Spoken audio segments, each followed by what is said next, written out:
Once upon a time, in the very heart of the Whispering Woods, there lived a small and thoughtful fox named Pip.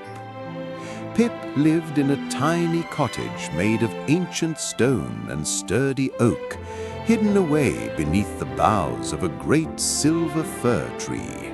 On this particular evening, the world outside was turning a deep and velvety shade of indigo. The winter had been long, and the snow lay in great soft drifts that reached as high as Pip's windows. Inside his home, the air smelled of dried lavender and sweet cedar wood. A small fire crackled in the hearth, casting dancing orange shadows across the walls. Pip sat by the window, sipping a cup of warm chamomile tea, watching the snowflakes tumble from the sky like tiny falling stars. But as the wind began to pick up, a low and mournful whistle echoed through the chimney. Pip noticed that the trees were swaying more violently than before. The forest was beautiful in the moonlight, but it was also very cold and very unforgiving. Pip felt a strange tug at his heart. He looked out into the darkness and saw the way the shadows moved between the pines. Something felt different tonight.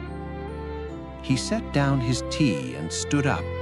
He pulled on his favorite woolen scarf, which was striped with colors of forest green and berry red.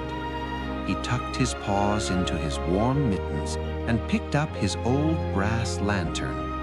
With a steady hand, he struck a single match and watched as the small flame blossomed into a warm golden glow behind the glass. The door creaked as Pip stepped out into the biting air. The cold was sharp, and it tasted like iron and frost. The snow crunched loudly under his boots, making a sound like breaking sugar. Pip held his lantern high.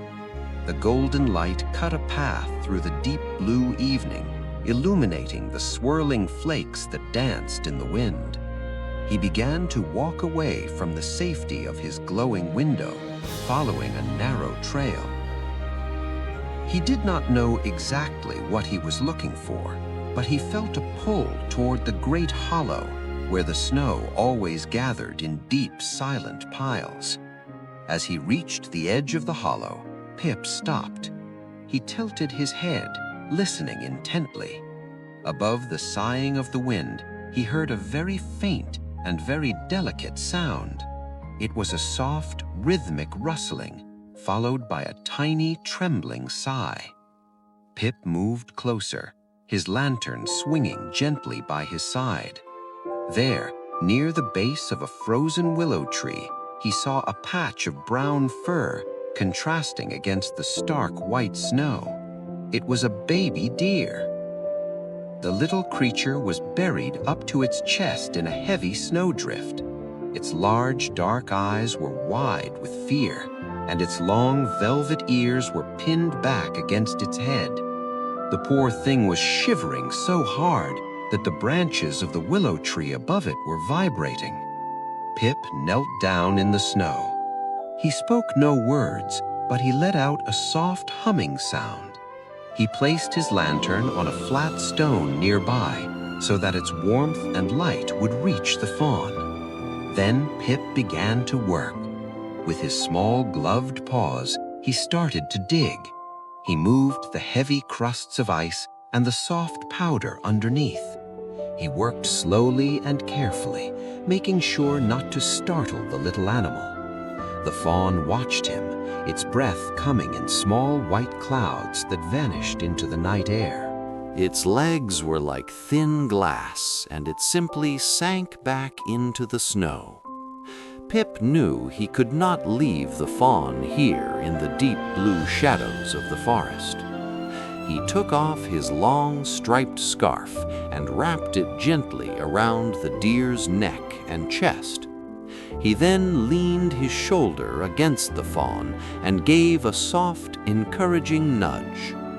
Step by step, they began the long journey back. Pip walked slowly, staying close to the deer's side so the little creature could lean on him. The lantern led the way, casting a long, flickering shadow of a small fox and a tiny deer onto the snowy ground. The wind tried to push them back, and the cold nipped at Pip's nose. He kept his eyes fixed on the distant golden square of his cottage window, which looked like a fallen star nestled in the trees. When they finally reached the heavy oak door, Pip pushed it open with his snout. A wave of wonderful warmth greeted them. The smell of the dying fire and the lingering scent of tea felt like a physical embrace. The fawn stumbled slightly as it stepped onto the braided rug. He piled more wood onto the embers, and soon the fire was roaring again. Pip fetched a soft, thick blanket from his cedar chest. He draped it over the deer and watched as the shivering slowly began to stop. The little deer's eyes began to heavy, and it let out a long, contented sigh. Pip went to his small kitchen and warmed a bowl of oats and sweet apple slices. He placed it on the rug, and the fawn began to eat, its movements growing stronger. Outside, the storm continued to howl, and the snow piled higher against the stone walls, but inside the cottage was a world of gold and amber. Pip sat down in his rocking chair, watching his new friend. The firelight reflected in the deer's eyes, which were no longer wide with fear, but soft with gratitude. Pip picked up his book and began to read silently to himself. As the night deepened, Pip felt a great sense of peace. He knew that as long as there was a light in the window and a warm scarf to share, no one had to face the winter alone. The little fox closed his eyes and drifted into a light sleep. The lantern on the table flickered one last time before Pip reached out and blew it out, leaving the room in the soft, glowing embrace of the fire.